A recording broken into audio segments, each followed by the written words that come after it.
poxa, o cara aqui pipocou tal. Como é que você é tão forte mentalmente em uma situação mais adversa e aí você fraqueja em casa? Por isso é certo a gente falar pipocou? Como é que um cara que é tão forte fora vai mal em casa? Para você isso é pipocar? Qual que é a explicação disso? Eu acho que quando a gente coloca o termo pipocar, é às vezes um time que não se preparou ou que ainda não tinha vivenciado uma situação de tanto luxo como foi essa última semana do Palmeiras.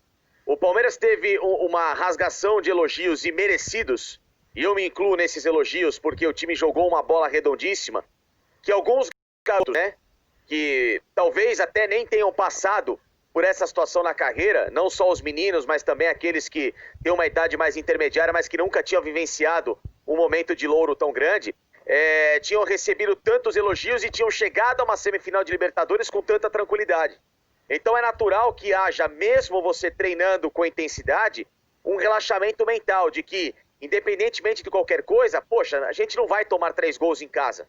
E talvez esse tipo de treinamento psicológico que o Palmeiras tinha que ter feito para não dar essa pipocada de aí ver como o Eugênio colocou. Um rolo compressor, que é um time enorme da América do Sul, talvez o maior time da América do Sul nessa última década, o River Plate, pelas conquistas, pelo trabalho, pelo projeto do Gadiardo, que em tese é um time melhor, mais estruturado que o Palmeiras, entrar no Allianz Parque e com meia hora de jogo, ele ser o senhor da partida, quase chegando a fazer o 3º gol.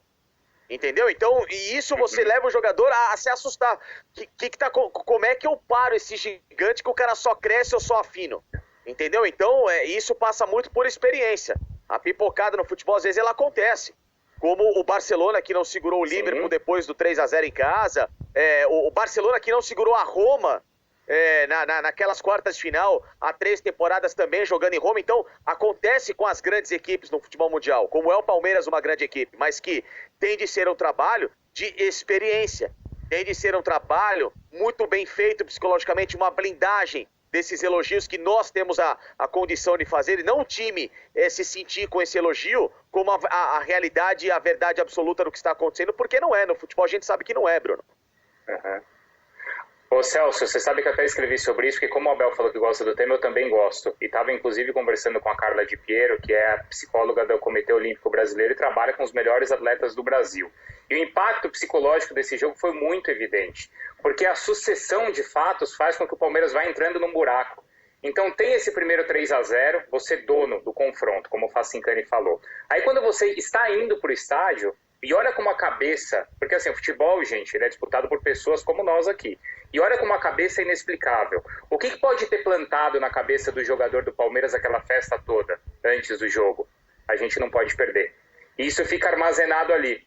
Quando toma um gol, aí o Gustavo Gomes sai contundido, aí você toma o segundo gol, o que o torcedor pensou do ferrou, o jogador em campo também pensou. E aí ele entra no parafuso e não consegue voltar. A mente do atleta, ela trabalha de 2 maneiras. Isso é interessante, professor. Ela tem um modo de enfrentamento, que é o vem que eu quero, tô indo para cima de você, e tem a de proteção, que é quando você tá ali acuado. E quando o atleta entra no modo proteção, isso tem assim uma consequência até fisiológica no corpo do cara, que ele simplesmente trava, como o Palmeiras travou. Só não pode ser coletivo e não pode ser por tanto tempo. Porque foi, deixando barato, que essa pane tenha sido a partir dos 30 do primeiro, que é quando sai o primeiro gol do River. Você tem aí um intervalo para botar as coisas em ordem, para olhar esse gigante que o Facincani falou de outro jeito. Você tem um técnico que tem interesse nessa área de psicologia e, portanto, eu acho que ele tinha que ter entrado nessa marmita aí em algum momento também. O que não pode é acontecer o que aconteceu ontem. Até o último minuto e aquela sensação de que se tem um lance a mais, o Palmeiras tomava o 3º gol. Isso não tem justificativa, gente. Pane tem limite de tempo, inclusive. O jogo tem 90 minutos. Peraí, houve um intervalo. O Palmeiras vai para o intervalo perdendo de 2. Volta pior. Chega a tomar o 3º que o VAR, com razão, anula. Mas também você percebe algumas oportunidades que são perdidas aí. Se o técnico é tão bom de preleção, é tão preocupado com psicologia, se os jogadores individualmente reagem dessa maneira que você falou, reativa, isso não pode ser coletivo. Alguém aí, 2 ou 3 desses, tinham que botar a bola no chão, porque isso atingiu ontem todo mundo. Atingiu o veterano, atingiu o garoto, atingiu menos quem o já Everton. jogou no exterior. Everton não. Menos o Everton. Felizmente para o Palmeiras, porque era o cara que não poderia ser atingido, né? Aliás, no frigir dos ovos, o que decidiu essa classificação no agregado foi a diferença entre o comportamento do Armani e do Everton.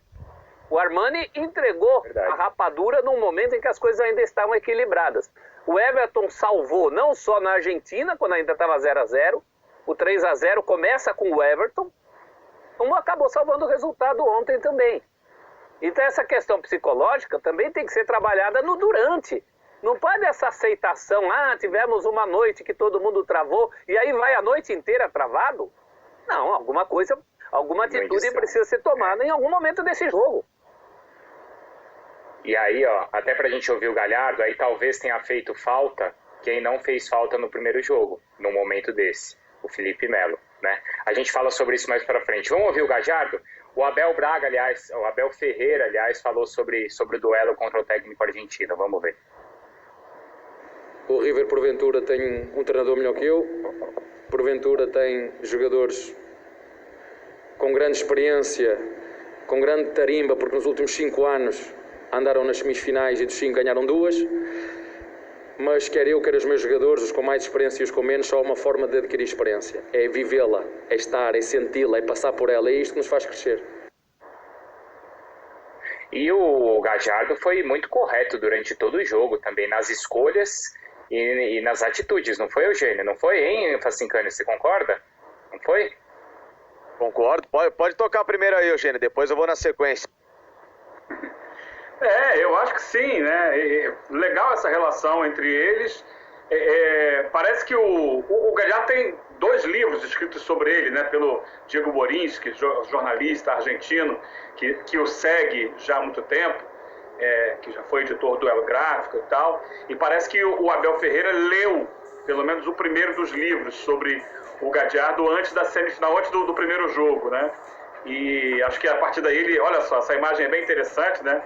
Dos dois ali, dessa admiração, e ele vai à coletiva e faz isso, porque o Galhardo teve uma postura, até que não teve, por exemplo, no sábado, né, no jogo da Copa Argentina, onde acabou sendo expulso por reclamar ali da arbitragem, mas ontem me parece que ele estava muito centrado nisso, em dar uma demonstração dentro de campo, né, do que ele era capaz de fazer com os times dele, e conseguiu.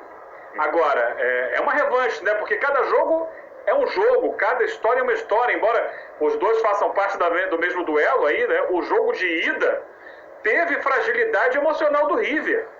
O psicológico do River desabou. Quando ele leva o segundo gol, e o Gabriel Menino faz aquela matada de bola de letra. Ali o time desabou, foi expulso o Carrascal em seguida, e em cima dessa fragilidade psicológica, emocional, como disse ali o Abel Ferreira, o Palmeiras poderia ter feito o 4º, o 5º gols, né? Porque aquela reta final o River estava completamente desorientado em campo.